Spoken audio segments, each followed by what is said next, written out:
Today we are talking with Роберт Гринвуд, who is partner and managing director at Snøhetta Architects. Hello and thank you very much, Robert. Well, my pleasure to be here in Gorky Park on a sunny day, talking to you all.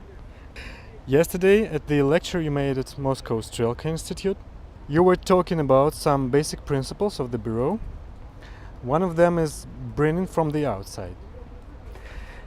Yeah, you know, we come from a little place a long way away on the periphery, on the edge of everything. And I think that's a big advantage, coming from the outside, looking in. We're working all the way around the world. We're going out to meeting cultures, meeting people, meeting sites, projects. It's very good to not come from a center exporting your culture. Rather come from the outside and meet the people you're going to work with. But what about bringing from the inside? Are there any connections between the national Norwegian tradition, maybe through some feeling of the space, volume, form, etc., in Snøhetta's architecture? Yeah, look, we come from Norway and our roots are in Norway, and we're very concerned about that. I think that's a very important aspect of our culture. We don't export anything Norwegian other than some basic values that I think are inherent in Scandinavian society, and those values are of openness, they're values of dialogue and democracy, and those things we do carry with us, I think, out into the projects we take part in. And what about the feeling of the space? Yeah, I think the feeling of space is always very particular to the place and the culture that you're working in, and I think that people feel space very differently around the world in different cultures. So our job is really to relate to that and to in some way feed off that, to create a project that is specific to the place and culture where we're working. Well, in Saudi Arabia, yes, we're now constructing the King Abdulaziz Center for World Culture. So this is a very special project. It's one of the most ambitious projects we've been involved in. And I think challenging in many ways, challenging because we are in this case meeting a culture that is very different to our own culture. So I think it demands a lot of our people to really relate to that particular environment culturally, but also climatically. It's obviously a desert, it's hot, it's dusty. We come from the cold north. So I think there are many things that we've had to struggle with and relate to, and big challenges that I think can result in a project that can, we hope, be a step forward for Saudi Arabia. Can we say it's a bit Nordic?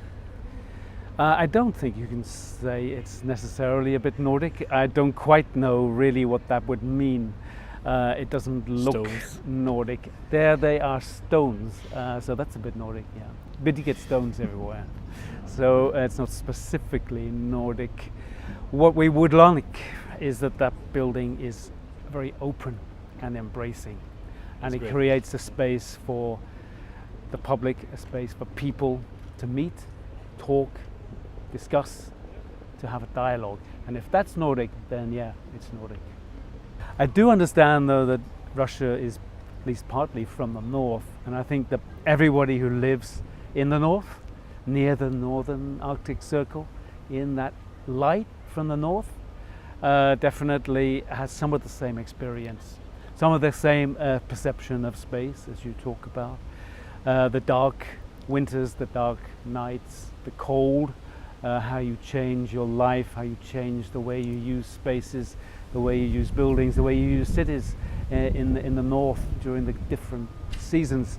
Definitely, I think we have some commonalities there, and we can see that, I think, in some of the attitudes. Some of that magical light. Well, the light is north? really important, and that's obviously what's really special about living in the north. This understanding of the low, sharp light, and I'm sure in many parts of Russia it's just the same. So we do have that in common. You are now working on the renovation of Moscow Garden Ring.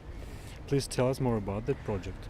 Well, it's a real privilege to have been invited by Strelka KB to take part in their project and collaborate with them on what is just a very small part of a very large project. So we have a great admiration for Strelka, great admiration for taking on this project, partially initiating this project and undertaking it. It's happening very fast. It's something that really is happening. It's very important for Moscow. I think that addressing the big boulevards, the traffic, the city life, the way you use the city, the space for the pedestrians, the urban quality of life is so important that this cannot be overstated. So our role in this is fortunate, but unfortunately only very small. But we're very honored to be working together. We like to do this as a partnership. It's a little piece of a very much bigger project. But I think it's very smart of Strelka to invite other architects into this project. It is obviously so big that there is room to bring other people in, room to bring in many voices, and that's going to add a richness to the project when it's finished that I think will be very interesting to see, where you can move from one space to another, to the next, in a connection, experience different architects' vision of what this could be. Thank you very much. Thank you.